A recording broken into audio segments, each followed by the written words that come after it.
Study scale पैमाना पढ़ाई का। और आज हम लोग यहाँ पर देखने वाले हैं शुम्पीटर के चक्रीय प्रवाह के सिद्धांत के बारे में।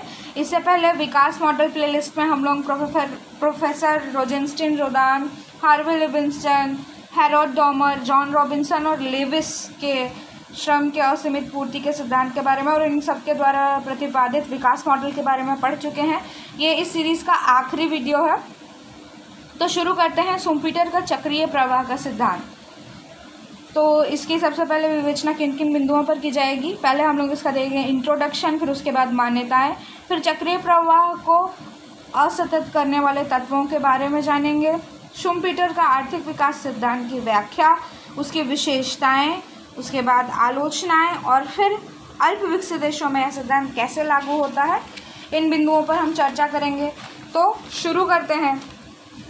सबसे पहले इंट्रोडक्शन, प्रस्तावना देखते हैं। प्रोफेसर शुम्पीटर ने अपनी पुस्तक the theory of economic development, जो कि इन्होंने 1911 में लिखी थी, उसमें अपने चक्रीय प्रवाह या वृत्तीय प्रवाह के सिद्धांत के बारे में लोगों को बताया। उनका कहना था कि आर्थिक प्रक्रिया का आरंभ अर्थव्यवस्था की स्थिर अवस्था से होता है, जिसमें जनसंख्या और विनियोग में किसी प्रकार की वृद्धि नहीं होती है, पूर्ण रोजगार की दिशा विद्यमान होती है, उत्पादन अपने अनुकूल विस्तार पर होता है और लाभ तथा ब्याज की दरें जो होती हैं वो शून्य होती हैं।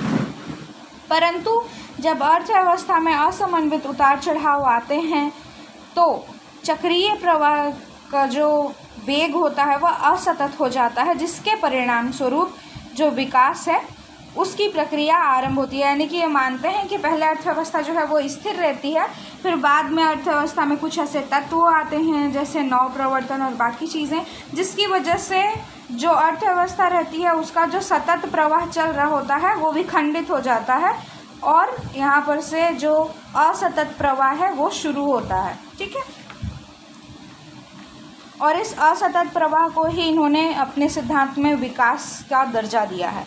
दूसरा, अब देखते हैं सिद्धांत की क्या क्या मान्यताएं हैं। तो ऊपर के पॉइंट्स पर आप आराम से बना सकते हैं। मान्यताएं कि स्थिर अवस्था होती है, पूर्ण प्रतियोगी संतुलन होता है, उत्पादन का अनुकूलतम स्तर जो रहता है वो पहले से विद्यमान होता है, अनैच्छिक बेरोजगारी की अनुपस्थिति होती है, आर्थिक लाभ और ब्याज की दर जो होते हैं शून्य होते हैं, आर्थिक विकास नियमित ढंग से नहीं होता है, जो अनियमित हो वही विकास है। फिर उसके बाद आ जाते हैं कि नव प्रवर्तन आर्थिक विकास का मूल कारण है। ये आर्थिक विकास को होने के लिए नव प्रवर्तन को बहुत आवश्यक चीज़ मानते हैं। और इनका एक प्रमुख जो मान्यता है सिद्धांत की वो ये है कि पैसों के लिए बैंक ऋण ज़रूरी होता है, यानी कि अर्थव्यवस्था में जो भी वित्तीय व्यवस्था है वो बैंक ऋण पर निर्भर करेगी। अब देखते हैं तीसरा टॉपिक, चक्रीय प्रवाह को असतत करने वाले तत्व, क्योंकि उन्होंने बताया कि जो चक्रीय प्रवाह है वो असतत करने वाले तत्वों से ही कार्यशील होता है। तो वो है, सबसे पहला है नव प्रवर्तन। तो यहाँ पर शुम्पीटर जो कहते हैं कि क्योंकि जो इनोवेटर्स होते हैं वो नई नई चीज़ों को इन्वेंट करते रहते हैं जिसका कि विकास पर प्रभाव पड़ता है, और विकास के जो चक्र होते हैं उसमें कई प्रकार की असतत प्रक्रियाएं उत्पन्न होती हैं जिससे कि विकास संभव हो पाता है। ऐसे नव प्रवर्तनों को ये 5 भागों में बांटते हैं, जिसमें पहला है कि किसी नई वस्तु का निर्माण हो जाए, कुछ नया वस्तु जो है वो मार्केट में लॉन्च हो। दूसरा है कि कोई नई टेक्नोलॉजी आ जाए जिसकी वजह से वस्तु निर्माण पर प्रभाव पड़े। थर्ड है कि किसी नए बाज़ार की खोज हो जाए, कहीं नई जगह पता चले, वहाँ पर बाज़ार जो है बड़ी मात्रा में लगाया जा सके। फिर आ जाते हैं चौथा, तो कच्चे माल से नए स्रोतों की खोज करना, मतलब कच्चे माल के जो नए स्रोत हैं, कहीं पर कुछ खान मिली वहाँ से जो स्रोत मिल रहे हैं, या कोई भी कच्चे माल का नया टाइप का स्रोत जो इनको मिलता है उससे भी अर्थव्यवस्था पर काफ़ी प्रभाव पड़ता है और वो भी एक प्रकार का नव प्रवर्तन होता है। पांचवा जो है वो कहते हैं कि एकाधिकार की तरह किसी भी नए संगठन का अस्तित्व में आना, ये भी एक तरीके का नव प्रवर्तन होता है जो कि आर्थिक विकास को प्रभावित करता है। फिर इसके बाद आ जाते हैं, तो दूसरा ये जो प्रभावित करने वाला तत्व है चक्रीय प्रवाह को, वो ये बताते हैं कि बैंक ऋण होगा।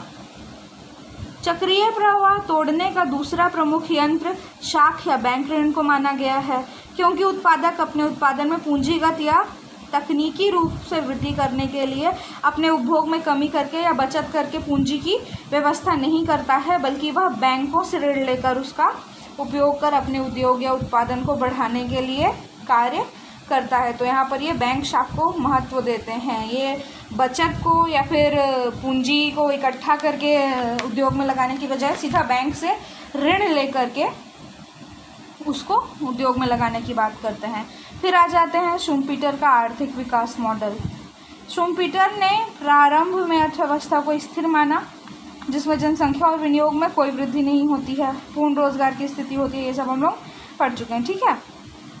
लेकिन कभी कुछ ऐसी नई प्रक्रियाएं घटित होती हैं जिसकी वजह से मौद्रिक आय में और वस्तुओं के मूल्यों में क्या होता है, वृद्धि होने लगती है। बैंक शाख में भी वृद्धि होती है। साहसी भी इस चीज़ का अनुसरण करते हैं और वो बैंकों की तरफ जाते हैं, उनसे पैसा लेते हैं, नए उपकरणों का उपयोग करते हैं, जिसकी वजह से फिर से जो पैसे की वैल्यू है वो बढ़ जाती है। अर्थव्यवस्था में उद्योग जो रहते हैं वो अपनी गति को फिर से पकड़ने लगते हैं, जिसकी वजह से आय में वृद्धि होने लगती है, मांग में वृद्धि होने लगती है। तो फिर जो साहसी होते हैं वो पूर्ति को भी बढ़ाने पर ध्यान देने लगते हैं, ठीक है। तो इस प्रकार से धीरे धीरे करके अर्थव्यवस्था जो है आगे बढ़ते जाती है।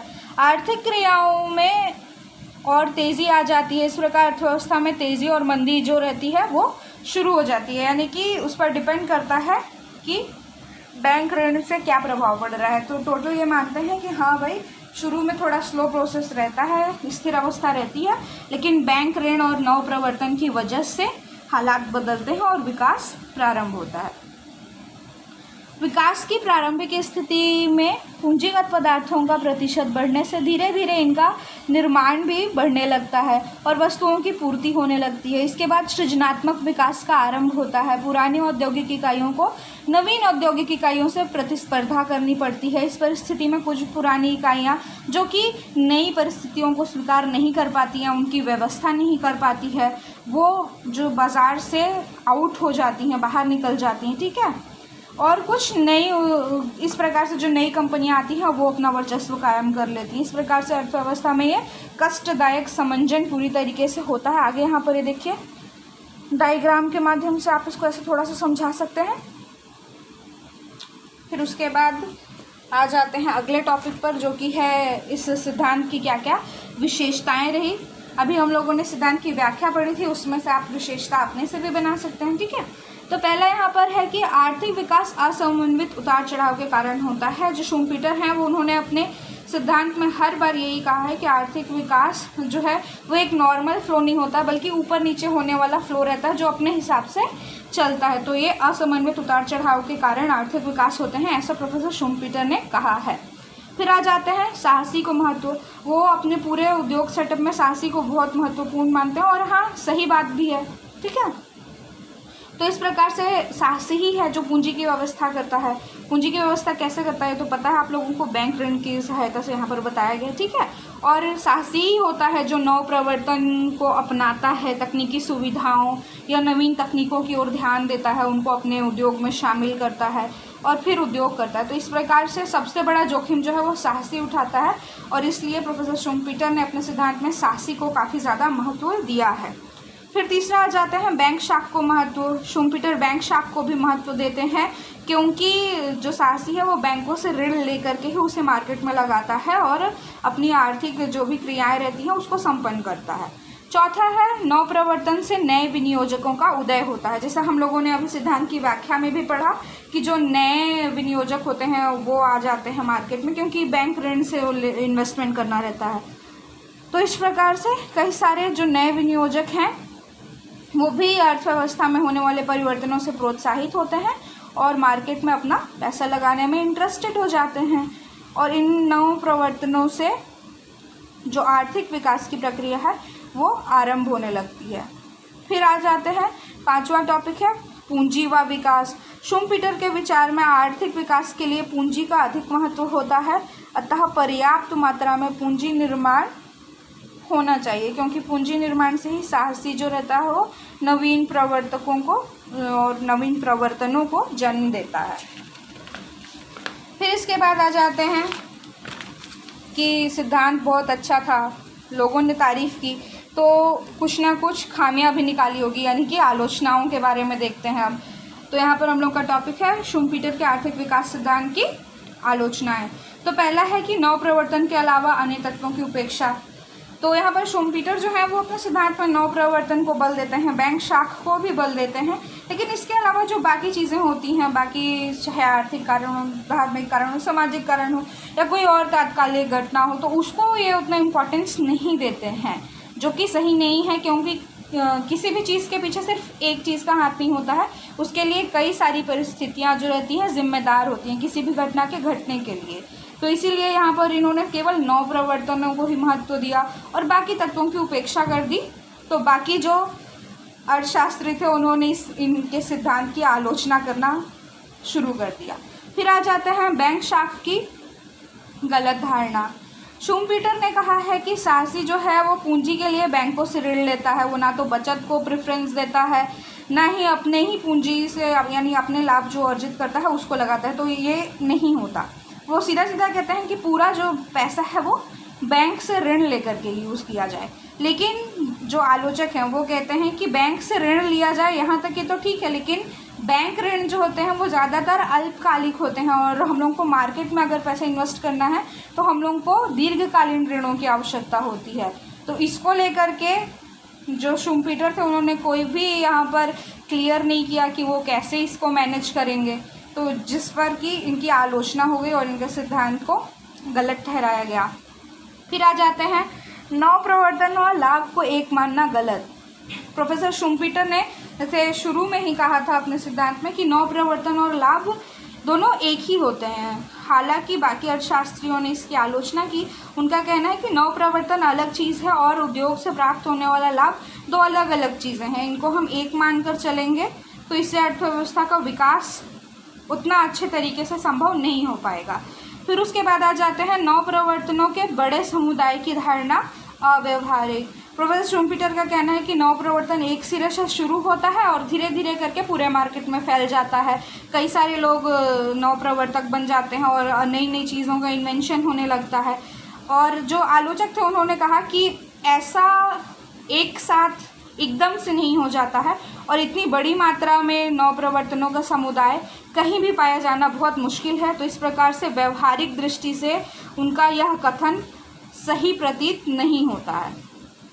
फिर पांचवा है नवप्रवर्तन आरंभिक अवस्था में ही क्यों उठते हैं। शुम्पीटर कहते हैं कि नवप्रवर्तनों की क्रिया जो है व्यापार चक्र की प्रारंभिक अवस्था में ऊपर उठती है, लेकिन ऐसा ही क्यों होता है उन्होंने इस चीज़ को क्लियर नहीं किया। फिर आ जाता है छठवां, शुम्पीटर नवप्रवर्तनों में अनियमितता क्यों आती है इस बात को समझा नहीं सके। वो मानते तो हैं कि नवप्रवर्तनों से व्यापार चक्र जो रहता है वो अनियमित हो जाता है, लेकिन उस अनियमितकरण के पीछे यानी अगर अनियमितता आई तो क्यों आई, इसका वर्णन कहीं पर भी शुम्पीटर ने अपने सिद्धांत में नहीं किया, जिसकी वजह से बाकी जो अर्थशास्त्री थे उन्होंने इसकी आलोचना की है। फिर आ जाता है अल्प विकसित देश और शुम्पीटर का विकास मॉडल। क्योंकि उन्होंने ये विकास मॉडल ऐसे ही दिया था, लेकिन अल्प विकसित देशों में ये किस प्रकार से लागू होगा इसको देखते हुए कई सारे जो अर्थशास्त्री थे उन्होंने इसकी विवेचना निम्न बिंदुओं के आधार पर की है। तो पहला है साहसी का अभाव। जैसे शुम्पीटर के सिद्धांत में साहसी को बहुत ज़्यादा महत्व दिया गया था, वैसे अल्प विकसित देश जो रहते हैं वहाँ पर परिस्थितियाँ इतनी डेवलप नहीं होती हैं, ना ही वहाँ पर साहसी इतनी अधिक मात्रा में पाए जाते हैं कि वो रिस्क लेने को तैयार हों और जगह जगह पर अपना उद्योग लगाने को, उद्योग सेटअप को तैयार हो जाएं। तो इस वजह से साहसियों के अभाव के कारण अल्प विकसित देशों में शुम्पीटर का विकास मॉडल लागू नहीं हो पाता है। फिर दूसरा है सामाजिक आर्थिक व्यवस्था। शुम्पीटर का सिद्धांत जो है सामाजिक और आर्थिक व्यवस्थाओं पर आधारित है, जो कि 18वीं और 19वीं शताब्दी में अमेरिका और बाकी के देशों में हुआ था। लेकिन अगर हम देखें तो अमेरिका और बाकी जो पश्चिमी यूरोप देश हैं ज़्यादातर डेवलप्ड कंट्रीज़ हैं, और जो अंडर डेवलप्ड कंट्रीज़ हैं उनमें ऐसी परिस्थितियां अब भी पर्याप्त मात्रा में मौजूद नहीं हैं कि इस सिद्धांत को अल्प विकसित देशों में लागू किया जा सके। तो दोनों देशों की जो परिस्थितियां थी आर्थिक और सामाजिक क्षेत्र में वो दोनों अलग अलग हैं। तो हम ये तो उम्मीद कर सकते हैं कि शुम्पीटर का मॉडल अमेरिका और बाकी यूरोप कंट्रीज़ में लागू हो सके, लेकिन जो अंडर डेवलप्ड कंट्रीज़ हैं उनमें इस सिद्धांत को लागू करना पॉसिबल नहीं है। फिर उसके बाद देखते हैं समाजवादी देशों पर व्यवहार्य नहीं। आप लोगों ने देखा कि उन्होंने ये सिद्धांत कहाँ के लिए दिया था? अमेरिका और पश्चिमी यूरोप कंट्रीज़ के लिए। वो भी ऐसी कंट्रीज़ ज़्यादातर हैं जहाँ पर पूंजीवाद लागू है, और पूंजीवाद के अपोजिट में आ जाता है समाजवाद। समाजवाद जो रहता है वो हमेशा सामाजिक सुरक्षा को प्राथमिकता देता है, जिसकी वजह से वहाँ पर इस प्रकार के सिद्धांत को लागू नहीं किया जा सकता है, क्योंकि वहाँ पर जो सामाजिक सुरक्षा होती है वो लोगों के लाभों को कम कर देती है। तो इस प्रकार से समाजवादी देशों में यह सिद्धांत व्यवहार्य रूप से लागू नहीं किया जा सकता। फिर चौथा है मिश्रित अर्थव्यवस्था पर लागू नहीं। शुम्पीटर का ये जो सिद्धांत है ये मिश्रित अर्थव्यवस्था पर भी लागू नहीं होता है, क्योंकि इन देशों में, मिश्रित अर्थव्यवस्था अपनाने वाले देशों में, सरकार ही सबसे बड़ा उद्यमी होती है, वही वहाँ पर उद्योग सेटअप के लिए पूरी तरीके से जिम्मेदार होती है। तो इस प्रकार से वहाँ पर सरकार ही सब कुछ संभालती है और इस सिद्धांत को वहाँ पर लागू करना मुश्किल है। फिर आ जाते हैं पांचवा है बाहरी प्रभावों की अवहेलना। शुम्पीटर का मानना है कि आर्थिक विकास अर्थव्यवस्था के भीतर से उत्पन्न होता है, जबकि जो बाहरी तत्व हैं जैसे आयातित तकनीक हो गई, बाहर से मंगाई हुई तकनीक हो गई, बाहरी विचार हो गए, या बाहर से आने वाली पूंजी या कोई मदद, आर्थिक ऋण, इन सब चीज़ों को उन्होंने कोई महत्व नहीं दिया। सीधा सीधा बाहर से हम लोगों को अर्थव्यवस्था के डेवलपमेंट के लिए जो जो मदद मिल सकती थी उन चीज़ों के बारे में शुम्पीटर ने कोई बात ही नहीं की, जबकि अल्पविकसित देश जो रहते हैं वो ज़्यादातर अपने देश के विकास के लिए बाहरी तत्वों पर ही निर्भर होते हैं। तो इस प्रकार से ये सिद्धांत जो है वो अल्पविकसित देशों में लागू होना बहुत कठिन प्रतीत होता है और इसको व्यवहारिक रूप में लागू किया भी नहीं जा सकता है। फिर आ जाता है छठवां है नव प्रवर्तनों का अभाव। यह पूरा सिद्धांत जो प्रोफेसर शुम्पीटर ने दिया वो नव प्रवर्तनों पर आधारित है, लेकिन अगर हम अर्धविकसित देशों के बारे में बात करें तो वहाँ पर अब तक कितने नव प्रवर्तन हुए हैं इसके बारे में जानकारी इकट्ठा करना बहुत मुश्किल है। ठीक है, तो उसके बाद आ जाते हैं उपभोग की अवहेलना। शुम्पीटर ने अपने सिद्धांत में नव प्रवर्तन और बैंक शाखा आदि की सहायता से केवल उत्पादन बढ़ाने पर जोर दिया, लेकिन उपभोग की उन्होंने अवहेलना कर दी, जो कि सही नहीं है। क्योंकि आप अगर उपभोग अगर आप कोई भी उत्पादक है वो अपना उत्पादन कर रहा है तो सिर्फ उत्पादन करने से तो उसको पैसे नहीं मिलेंगे ना, उसको पैसे तो तब मिलेंगे जब कोई उसकी वस्तु का उपभोग करेगा। लेकिन इन्होंने उपभोग के बारे में कोई सिद्धांत ही नहीं दिया, जिसकी वजह से ये जो विकास सिद्धांत की इनकी जो गतिशीलता थी उस पर ब्रेक लग जाता है। फिर आ जाते हैं आठवां पॉइंट, तो ये है बचतों की अवहेलना। क्योंकि शुम्पीटर ये मानते हैं कि बैंक ऋण से काम चलाया जा सकता है, इसलिए वो बचत की अवहेलना कर बैठते हैं। ना वो लोगों को बचत करने की ओर प्रोत्साहित करते हैं और ना ही बचत पर अपने कोई विचार व्यक्त करते हैं। तो इस प्रकार से सीधी सीधी बात यह है कि पूंजी विनियोग के लिए जो वास्तविक बचतें होती हैं उनका महत्व बहुत ज़्यादा होता है, पर शुम्पीटर जो हैं वो इन बचतों की अवहेलना करके अपने सिद्धांत को प्रतिपादित करते हैं, जिसकी वजह से उनका यह सिद्धांत अल्पविकसित देशों में लागू करना तो और भी ज़्यादा मुश्किल हो जाता है। तो इस प्रकार से आज हम लोगों ने देखा शुम्पीटर का चक्रीय प्रवाह सिद्धांत, और यह हमारे विकास मॉडल का आखिरी वीडियो था। मिलते हैं अगले वीडियो में। धन्यवाद।